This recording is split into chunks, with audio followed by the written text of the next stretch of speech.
Exercise 3A question number 4 আমাৰ দিছে from the figure 2 অৰ্থাৎ আমাৰ যে এইখন আমাৰ চিত্ৰৰ পৰা আমাৰ কিছুমান কুৱেশ্যন দি আছে কেতিয়া আমাৰ সমাধান কৰিব লাগে আমাৰ একটো আমাৰ দিছে যে নেম ইনি 5 লাইন সেগমেন্ট অৰ্থাৎ ইয়াত আমাৰ কৈছে যিকোনো পাঁচটা ৰেখাখণ্ডৰ নাম উল্লেখ কৰিব দিছে তো ইয়াৰ পৰা আমাৰ যে আমাৰ ৰেখাখণ্ড আমাৰ ধৰ আমাৰ পি এ এইটো এটা আমাৰ ৰেখাখণ্ড এ আৰু বি এটা আমাৰ ৰেখাখণ্ড হয় বি আৰু সি এটা ৰেখাখণ্ড সি আৰু ডি ৰেখাখণ্ড ডি আৰু কিউ ৰেখাখণ্ড বা কিউ আৰু সি ৰেখাখণ্ড বা কিউ আৰু বি ৰেখাখণ্ড সেইবোৰ আমাৰ ৰেখাখণ্ড হয় যেটো আমাৰ পাঁচটা আমাৰ লিখিব দিছে তেতিয়া আমি এইখন পাঁচটা আমি লিখিম যেনে ধৰা পি অৰ্থাৎ এ অৰ্থাৎ পি এ এটা আমাৰ ৰেখাখণ্ড হয় তাৰ পিছত আমাৰ এ বি আমি এ বি আমি ৰেখাখণ্ড লিখিব পাৰিম তাৰপিছত বি আৰু সি এটা ৰেখাখণ্ড বি সি তাৰপিছত আমাৰ সি ডি তাৰ সি ডি আমাৰ ৰেখাখণ্ড তাৰপিছত আমাৰ ডি কিউ আমি লিখিব পাৰিম অৰ্থাৎ ডি কিউ এতিয়া আমাৰ ৰেখাখণ্ডৰ ওপৰত আমাৰ এনেকৈ তাকে আছে দিব লাগে তো হ'ল আমাৰ ৰেখাখণ্ড আমাৰ পাঁচটা লিখিব দিছিল এইটা হ'ল আমাৰ ৰেখাখণ্ড পিছত আমাৰ চোৱা কুৱেশ্যন নম্বৰ আমাৰ 2 আমাৰ দিছিল এ নেম ইনিজ টু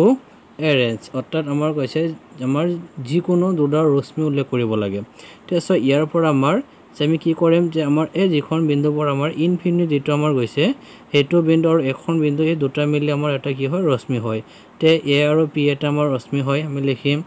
যে এ পি এটা আমাৰ ৰশ্মি তাৰপিছত হিফালে যদি আমি চাওঁ তে এখন বিন্দুৰ পৰা হি আমাৰ ইনফিনিট এন্ড আমাৰ ডি আৰু কিউ এটা আমাৰ কি হয় ৰশ্মি হয় অৰ্থাৎ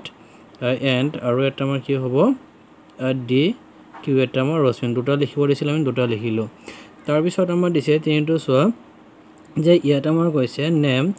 2 point which are not on the rays B P অৰ্থাৎ আমাৰ এই বি পি ৰশ্মিৰ ওপৰত নথকা দুটা বিন্দু আমাৰ উল্লেখ কৰিব দিছে তাৰ বি আৰু পি চোৱাচোন তো হ'ল বি পি তাৰ এইটোৰ ওপৰত নথকা আমাৰ বিন্দু লিখিব লাগে এতিয়া চোৱা বি আৰু পিৰ ওপৰত নথকা আমাৰ চি আছে ডি আছে কিউ আছে এনেকুৱা আমাৰ দুটা লিখিব লাগে তো আমি কি লিখিব পাৰিম চি লিখিব পাৰিম ডি লিখিব পাৰিম আমি লিখিম যে চি পইণ্ট এণ্ড আৰু এটা আমি লিখিব পাৰিম ডি ডি পইণ্ট অৰ্থাৎ চি আৰু ডি তাৰপিছত কুৱেশ্যন নম্বৰ 4 আমাৰ দিছে names 2 point which are on the rays C Q অৰ্থাৎ আমাৰ এই চি কিউ যিটো আমাৰ আছে তাৰ এখন ৰশ্মিত থকা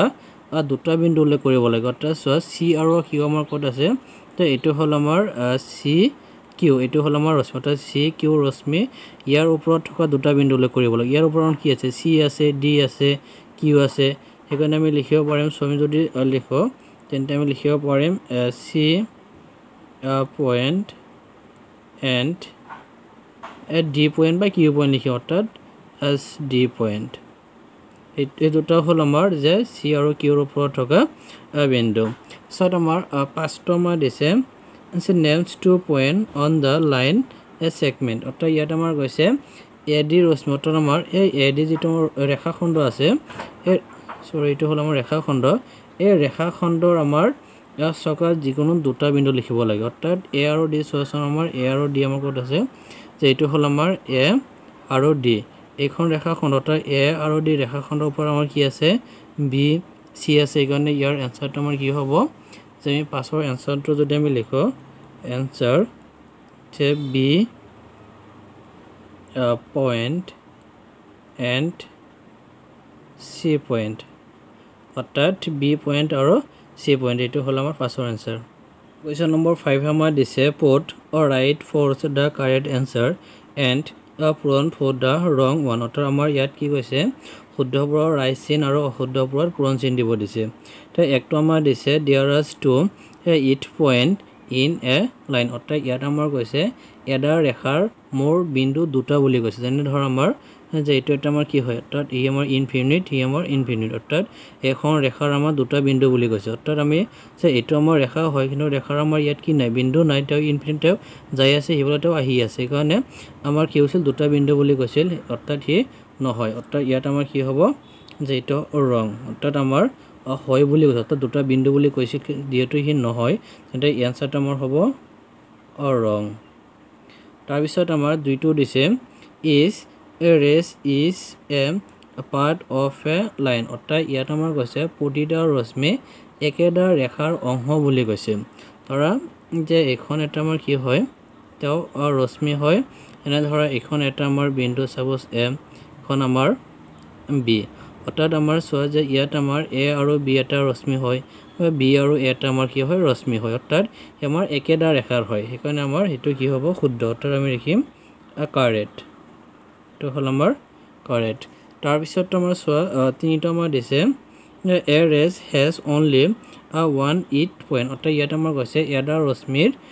মূৰ বিন্দু এটা বুলি কৈছে এডাল ৰশ্মিৰ মূৰ বিন্দু এটা অৰ্থাৎ আমাৰ চোৱা যে এইখন আমাৰ কি হয় ধৰা এইটো হ'ল আমাৰ ৰশ্মি এতিয়া এইখন ৰশ্মিৰ আমাৰ সিটো আমাৰ ইনফিনিটৰ যাই আছে তো এইটো ইয়াৰ পৰা আৰম্ভ হৈছে তো এইটো বিন্দুৰ পৰা সিফালে আমাৰ যাই আছে তো তেওঁৰ আমাৰ কি কৈছে ৰশ্মিটো এটা বিন্দু বুলি কৈছে তো ই সঁচা তো আমি লিখিম কাৰেক্ট অৰ্থাৎ এয়া হ'ল আমাৰ কাৰেক্ট অৰ্থাৎ চোৱা যে ইয়াত আমাৰ চিন দিব দিছিল আমাৰ ৰংটোৰ আমাৰ পূৰণ চিন ইয়াত আমি পূৰণ চিন দিম ৰাইটৰ ৰাইট চিন এইটো হ'ল আমাৰ ৰাইট চিন এটি কাৰেক্ট ইয়াক আমি ৰাইট চিন দিম এইটো আমাৰ দিছে line segment has a definite length অৰ্থাৎ ইয়াত আমাৰ কৈছে ৰেখাখণ্ডৰ নিৰ্দিষ্ট দিশ থাকে বুলি কৈছে অৰ্থাৎ ধৰা আমাৰ এইটো এটা হ'ল ৰেখাখণ্ড হয় ধৰা এইটো আমাৰ এ আৰু এখন হ'ল আমাৰ বি অৰ্থাৎ এ আৰু বি এটা নিৰ্দিষ্ট জোখ হ'ব পাৰে বা ধৰা 7 চেণ্টিমিটাৰ হ'ব পাৰে বা 5 চেণ্টিমিটাৰ হ'ব পাৰে অৰ্থাৎ যিকোনো এটা জোখ হ'ব পাৰে এতিয়া সিও এটা আমাৰ কি হয় শুদ্ধ হয় অৰ্থাৎ লিখিম কাৰেক্ট অৰ্থাৎ আৰু কাৰেক্ট হ'লে আমাৰ ৰাইট চিন দিব দিছে আমি ৰাইট চিন দিলোঁ তাৰপিছত আমাৰ পাঁচটো আমাৰ কৈছে চোৱা যে a line segment has no' end point অৰ্থাৎ ইয়াত আমাৰ কৈছে ৰেখাখণ্ডৰ মূৰ বিন্দু নাই বুলি কৈছে ধৰা এইটো এটা আমাৰ ৰেখাখণ্ড যে ইয়াত আমাৰ এইটো এটা খণ্ড হয় যেনে ইয়াৰ কাৰণে এইটো এটা বিন্দু হ'ব পাৰে ইয়াতো এটা বিন্দু হ'ব পাৰে অৰ্থাৎ এইটো এ আৰু এইখন হ'ল বি বা ইয়াৰ পৰা আকৌ আৰম্ভ হয় এনেকৈ যদি যায়তো চি অৰ্থাৎ বি আৰু চি এটা আমাৰ ৰেখাখণ্ড হয় এ আৰু বি এটা ৰেখাখণ্ড হয় অৰ্থাৎ সিহঁতৰ কি আছে এটা বিন্দু আছে সেইকাৰণে আমি লিখিম যে অৰ্থাৎ ইয়াত নাই বুলি কৈছে সেইকাৰণে সি কি হ'ব ৰং অৰ্থাৎ পূৰণ চিন দিব দিছে এইটো হ'ল আমাৰ পাছৰ এনচাৰ